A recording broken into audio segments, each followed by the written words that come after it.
Será que se a relação já começou do jeito errado, ela tem solução? Sabe aquela amizade que tu tem há anos, daquela amiga que tu fez na escola, quando tu nem sabia que estava fazendo ali uma amizade, nem estava entendendo direito o que estava acontecendo. A amizade ia muito bem naquele contexto de infância e adolescência, vocês se entendiam, tinham afinidade, nisso construíram um vínculo, só que vocês crescem, se tornam adultas e tu começa a perceber algumas coisas da tua amiga que te geram incômodos.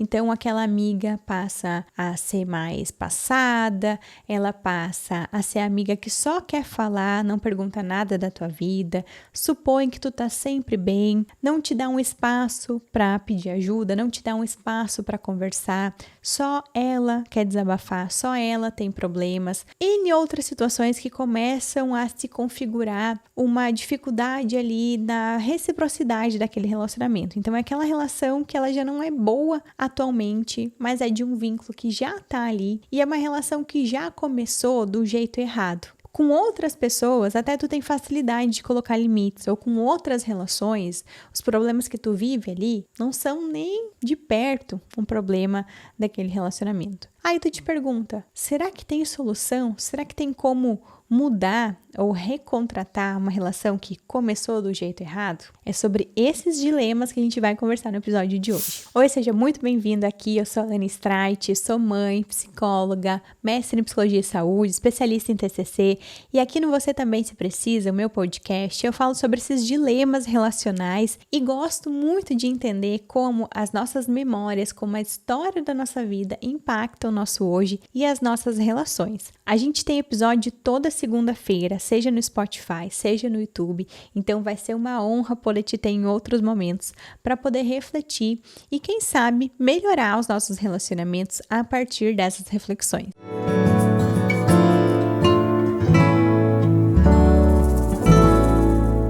Quando a gente fala de relacionamentos, um leque muito grande se abre em complexidade e em camadas. Os relacionamentos são grandes desafios na nossa vida, porque a gente precisa navegar entre ceder, entre conciliar, entre às vezes brigar pelo que é importante para nós, mas ao mesmo tempo que os relacionamentos trazem dores de cabeça para nossa vida e situações que a gente tem que lidar que muitas vezes são difíceis, frustrantes, desagradáveis, eles também são frutos de grandes momentos da nossa vida, momentos inesquecíveis, momentos muito gostosos. Então acaba que os relacionamentos são pautas recorrentes em sessões de terapia, em sessões de conversa, e da mesma forma que a gente cresce pessoalmente e melhora os nossos relacionamentos muitas vezes são palco de uma melhora pessoal que precisa acontecer. Dentro dessa lógica, a gente tem as mudanças de vida. Assim como eu falei no episódio sobre as amizades, que a gente muda, aquela amizade às vezes não faz mais sentido ou não se encaixa mais no nosso hoje, às vezes a gente vai se deparar com esses afastamentos, essas rupturas, mas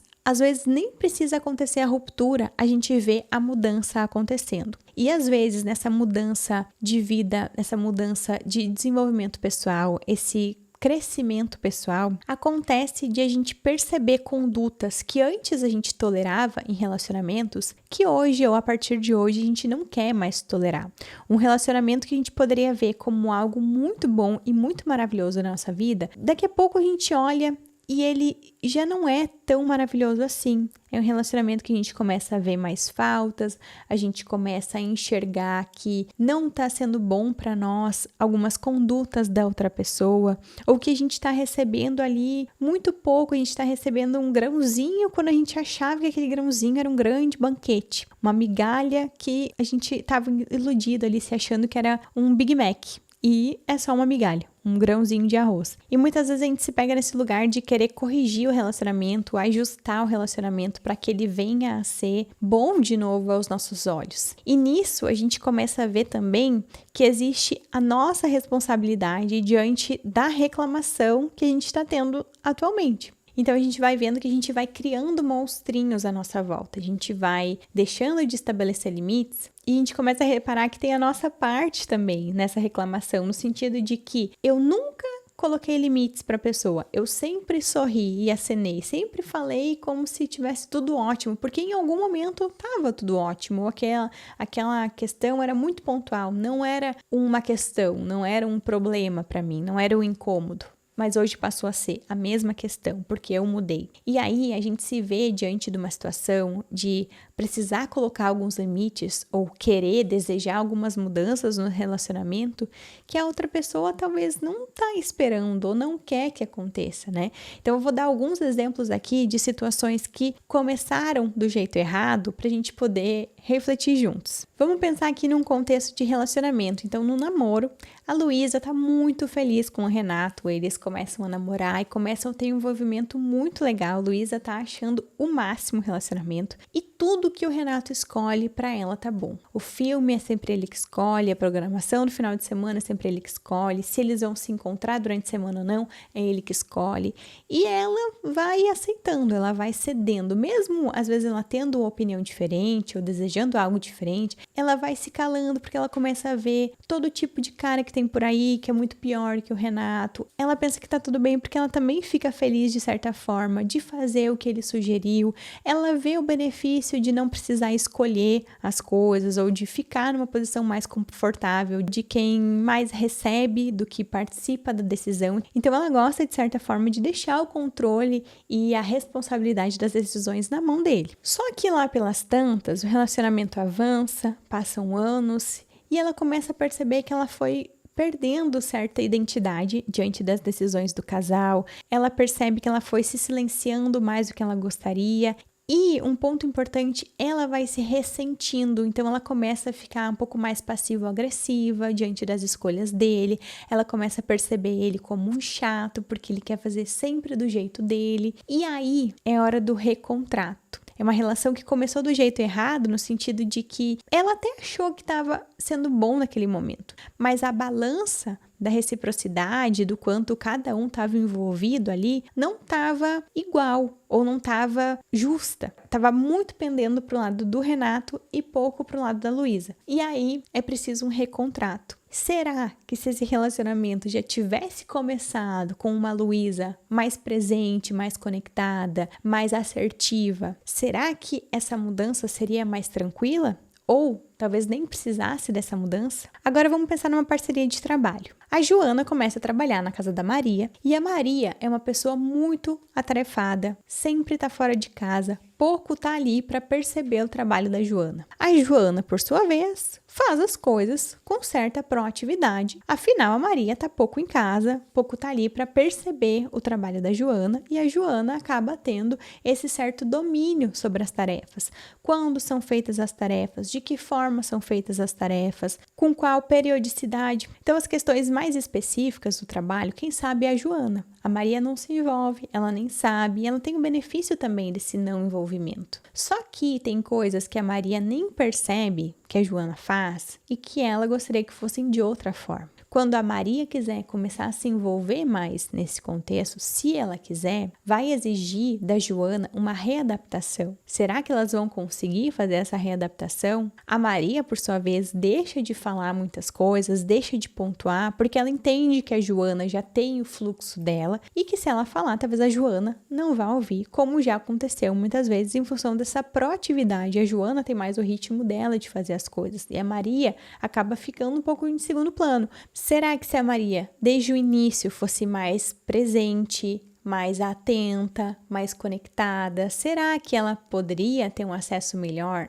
à forma de trabalho da Joana? Será que elas vão conseguir fazer esse ajuste na rotina, no dia a dia? Como será que vai ficar a relação a partir dessa adaptação? Da mesma forma, acontece com duas amigas, a Clara e a Helena. A Clara sempre foi muito disponível e a Helena achava isso normal, adorava. Então a Clara atendia ligações de madrugada, a Clara sempre estava correndo lá quando a Helena chamava, a Helena precisava de alguma coisa, a Clara estava sempre disponível. Só que a Clara foi ficando cansada, saturada e não recebia uma contrapartida da Helena, mas o relacionamento delas começou dessa forma e a Clara também estava feliz em alguma medida de poder oferecer essa ajuda para Helena, só que chegou num momento em que a Clara também queria uma contrapartida, queria uma reciprocidade ou não estava tão disponível assim para Helena, só que a Helena agora vai conseguir se reajustar a essa indisponibilidade da Clara? Será que a Helena pedia achando que era ok, porque a Clara sempre fazia, sempre estava lá disponível? Será que essa indisponibilidade da Clara vai soar como uma insensibilidade para Helena? Como será que elas vão se reajustar? Como é que elas vão fazer esse recontrato na relação? E por fim, nosso caso hipotético aqui, a terapeuta, início de carreira, recebe um paciente, esse paciente falta sessão, esse paciente não paga em dia, esse paciente remarca muitas e muitas vezes a sessão, não faz tarefa de casa e a terapeuta vai deixando, ela esquece de cobrar ou ela até lembra de cobrar, mas ela não quer se indispor, ela até lembra que tinha pedido uma tarefa de casa, mas ela não cobra porque a pessoa trouxe algum outro conteúdo para a sessão que ela preferiu entrar, ela percebe que o paciente não tem lá um cuidado com a data de pagamento que o próprio paciente falou que iria pagar, mas ela vai deixando para ver no que dá. Os meses passam, chega um momento da terapia que ela pensa assim, nossa, é muito pesado atender o fulano. É muito pesado atender a pessoa que não paga em dia, que não faz as tarefas, que falta, que remarca, que não tem um compromisso com a terapia. Mas e aí, será que essa terapeuta fez a parte dela de colocar os limites, de mostrar para o paciente o que era esperado naquele andamento de sessão, ou mesmo de mostrar como que era a forma dela de trabalhar e colocar ali umas contingências ou uns limites de uma forma mais clara? Será que é possível, depois de todo um contrato, todo um andamento que foi daquela forma, existir essa mudança e fazerem esse recontrato? É como se estivessem se conhecendo novamente, né, tendo uma nova temporada. Então, esses são exemplos de recontratos. É claro que aqui a gente não tem como saber, né, se as pessoas nessas relações hipotéticas muito fragmentadas conseguiriam superar essas situações ou fazer esse reajuste, esse recontrato na relação, mas muitas vezes a gente se vê nesse lugar. Provavelmente tu também já esteve nesse lugar, eu já tive nesse lugar de querer recontratar alguma relação.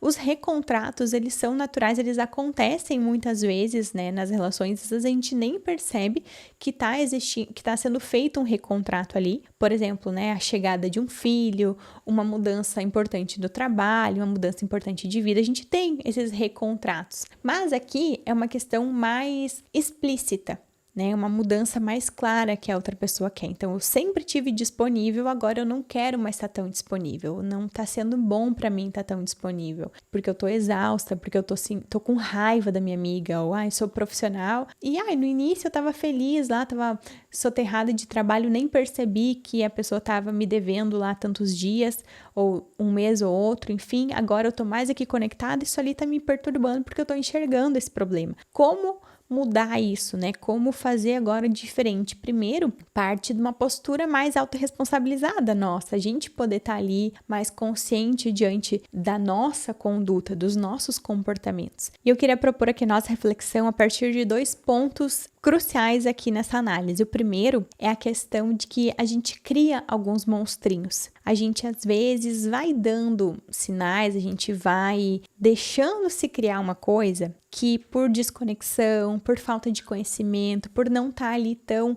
consciente da situação, às vezes até por um amadorismo, a gente vai dando a entender algo que tá tudo bem para nós, algo quando na verdade não tá. E a pessoa, ela só chegou naquele nível, naquele funcionamento com a gente porque a gente permitiu, entre aspas, no sentido a gente reforçou alguns comportamentos dela. Não é tirar a responsabilidade da outra pessoa, mas é olhar que às vezes a gente reforça. Como que a gente reforça? Bom, a pessoa me mandou uma mensagem pedindo uma ajuda, eu imediatamente respondo, imediatamente ofereço ajuda, imediatamente tô lá fazendo o que ela entende, o que ela quer, sem olhar muito para mim. É diferente de, por exemplo, a pessoa me pediu uma ajuda, eu demorar um pouco para responder, eu ponderar se eu posso dar aquela ajuda ou não, eu avaliar como tá sendo para mim manter essa relação de não tanta reciprocidade ou de tanta disponibilidade para outra pessoa, é ter mais autoconsciência nas nossas relações. Às vezes a gente tá numa postura ou de mais medo, que faz com que a gente se cobre mais para dar conta, ou de mais desconexão. Por N fatores, a gente pode estar mais desconectado no relacionamento e não se percebe muito, né, como a gente está se comportando com aquela pessoa. Então, um ponto aqui é a gente olhar se a gente não está criando monstrinhos ou alimentando monstrinhos na nossa vida. E o segundo ponto é a questão do vínculo. Quando a gente vai olhar para a teoria do apego, a gente vai entender que o vínculo no início, ele tem um investimento maior. A questão da mãe com o bebê é perfeita para a gente poder visualizar isso. Então, a mãe com o bebê no início,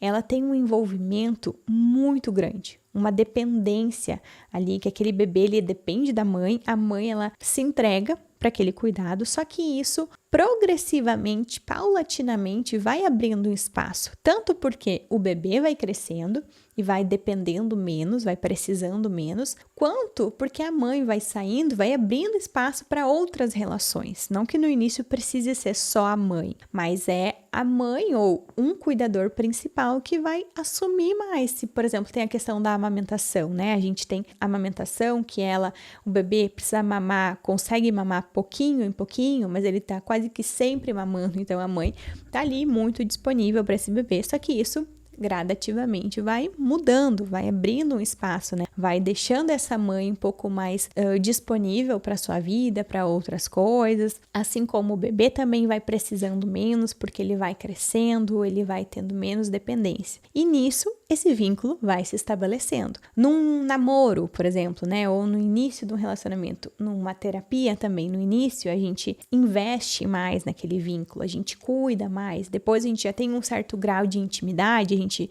já abre espaço para a espontaneidade, a gente já brinca mais, a gente já corre mais riscos. Não quer dizer riscos maldosos na relação, um descuido proposital, mas um descuido de, por exemplo, talvez eu não conheça a pessoa tanto, eu não vou fazer uma brincadeira que eu não sei como pode soar para ela, porque eu não conheço muito dela. Depois que já existe esse vínculo, bom, aí eu já posso brincar mais, posso ousar mais, posso arriscar mais. E às vezes a gente se confunde, a gente se embanana com relação a isso. A gente acha que construir um vínculo é a gente deixar de ser genuíno e assumir papéis ou colocar máscaras de coisas que a gente nunca vai gostar de fazer. Eu nunca vou, por exemplo, gostar de estar 100% disponível para alguém, sair na madrugada desesperada, viver uma coisa assim apressada, ter uma entrega descomunal para uma amizade, para um relacionamento assim. Mas no início eu tô lá, me peguei fazendo isso. Então, ter esse bom senso, né? No início, sim, a gente tem um investimento maior,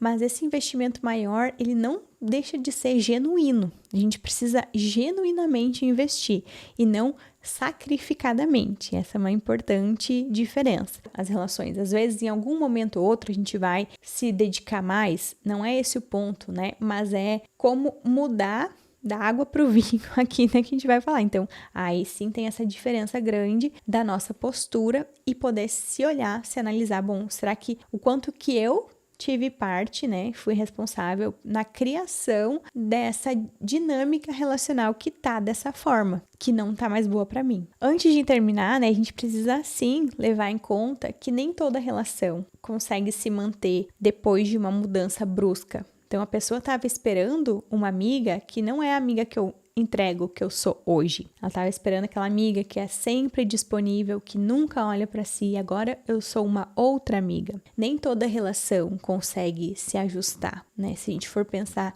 tem alguns perfis de pessoas que elas não estão ali se relacionando com a pessoa, ela está se relacionando com o que ela recebe daquela pessoa. Então, ela vai lá e procura uma outra pessoa que vai dar para ela isso e faz parte. Às vezes dói no momento em que a gente não tem essa dimensão, não consegue enxergar dessa forma, mas depois a gente supera, enfim, processa. Se a gente se analisa, muito a gente consegue trazer para nossa vida, ter um crescimento pessoal. Não quer dizer que vai deixar de doer, né? Mas quer dizer que, enfim, fez parte, mas nem todo vínculo aguenta no sentido de dar conta dessas mudanças, porque nem todas as pessoas estão disponíveis a manter o vínculo com a mudança, né? Então, eu quero aquela amiga que tu foi pra mim. Tu, como tu é hoje, quem tu é hoje, às vezes eu não quero, ou a pessoa nem tem um grau de refinamento cognitivo para poder enxergar essa nova amizade e crescer junto também, né? Às vezes a pessoa quer manter aquele mesmo padrão que ela tinha, só vai mudar a pessoa que aí vai deixar de ser tu, né? E um último ponto é que quando começa errado, às vezes isso tem a ver com química esquemática, tem a ver com uma combinação desastrosa que a gente faz nos vínculos, especialmente os vínculos íntimos. Às vezes a gente tá ali com muito medo, com muita ativação e a gente nem tá enxergando a pessoa em si. Parecido com esse exemplo que eu falei, que a amiga não tá vendo a outra pessoa ali, ela tá vendo alguém para suprir o que ela quer, o que ela espera, quase que uma coisa utilitária. Às vezes, quando a gente tá muito ativado numa relação, a gente nem tá vendo a outra pessoa em si, a gente tá iludida, a gente tá projetando muitas coisas, muitas faltas, e às vezes quando dá essa química intensa no início, que a gente quase que se cega diante do que a outra pessoa quer, ou a gente tá muito assim, precisa dar certo, essa pessoa não pode, por exemplo, o paciente não pode desistir, eu tenho que ser a melhor amiga dessa pessoa, já acendeu um sinalzinho de alerta, porque às vezes isso aí é um indício de que a gente precisa se olhar, às vezes a gente tá mais à flor da pele, tá mais vulnerável, para não colocar os pés pelas mãos, a gente precisa parar e fazer uma boa autoanálise que muitas vezes nos livra de bastante dor de cabeça. Mas me conta aqui nos comentários, tu já viveu algum relacionamento assim, que teve que ter uma mudança brusca, que começou de um jeito errado e passou a estar de um jeito certo e que teve sucesso? Ou já passou por um relacionamento que começou do jeito errado, quando tu quis propor um jeito certo ou um jeito melhor, um jeito recíproco, não sobreviveu e tu te frustrou, viveu um luto aí desse relacionamento? Conta aqui, eu quero saber, vamos continuar essa conversa nos comentários. Muito obrigada por ter ficado até aqui, tem episódio novo toda segunda-feira. Deixa uma avaliação aí generosa se esse episódio fez sentido pra ti, coloca 5 estrelas aí no Spotify ou dá o teu like, aproveita para te inscrever se tu tiver pelo YouTube e vai aparecer aí um outro vídeo para que tu possa assistir na sequência se tu tiver pelo YouTube. E a gente se vê na próxima semana aqui no Spotify. Um beijão e até lá!